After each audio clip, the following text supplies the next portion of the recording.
What are the likely programs that we can expect in the new curriculum after the pause? How will it affect those of us that are already enrolled in the program? I'll take on this one. We don't know yet. We know we're not going to move away from the software engineering world. We're not going to be doing, teaching nurses, but we don't know yet. We're actually doing a lot of research and initial validation, in general, technologies, both on the employer side of things as well as on the, talent side of things. So it's a little bit early for that.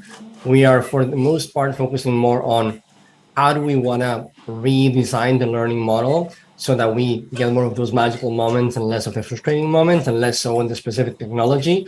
But we will start announcing those in the upcoming months as we start launching some of the smaller courses. So please, we will let all the students know anyway, but we will also share on Twitter and LinkedIn. So just make sure that you follow us there so that we keep you up to date. But as students of the program and alums of the program, you're going to be the first ones to know about these things.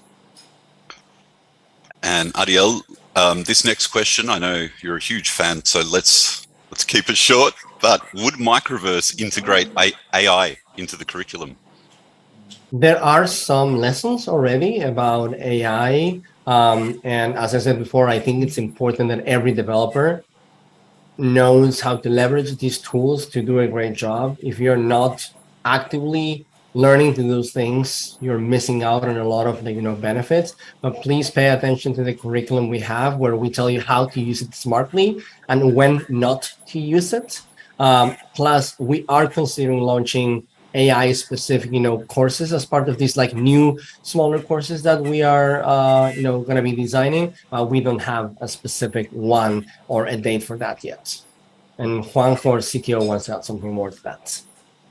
Yeah, just something really useful that I heard in a conversation with some peers here in Silicon Valley as I just came to California a few weeks ago. Somebody said to me, and I think it's a very well put sentence. You're not going to lose your job to AI, but you are going to probably lose your job in the next few weeks, months, years to someone that knows how to use AI. And I think that was a very telling way of putting it, right? We've had this recurring conversation at assembly, and you've all asked this question. I want you to reflect on how you just need to learn how to use the tools, but it'll be fine. You're in a really good spot. It's still a great industry. I would just like to say that is going to be very true in pretty much every job that I can think of. It's not exclusive to those who want to be engineers. This is equally true to my colleagues on this call that work in student success or career coaching or, admissions or whatever, it's going to be an expected tool.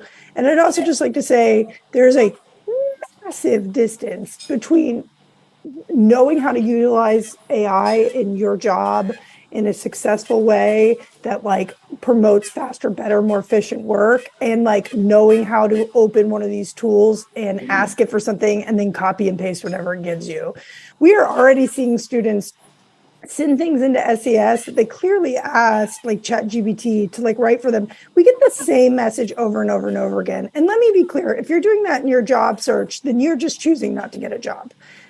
You don't think these recruiters are seeing the exact same cover letter over and over again? I would read one sentence before I'd be all right, not this guy. And then just keep going. Time is money. They don't want to read your thing that they've read 1,000 times. ChatGPT is not smart enough to add variety unless you tell it how. Now, we have lots of great material that we published on this and really great seminars that we do. So maybe you want to come to those. But, that we can help you learn. We're here to help you learn. But there's a massive, massive, massive difference between using it and then just taking whatever it gives you and working within the tools to be more efficient and more effective. And now is the time to practice. So that's just my 2 cents.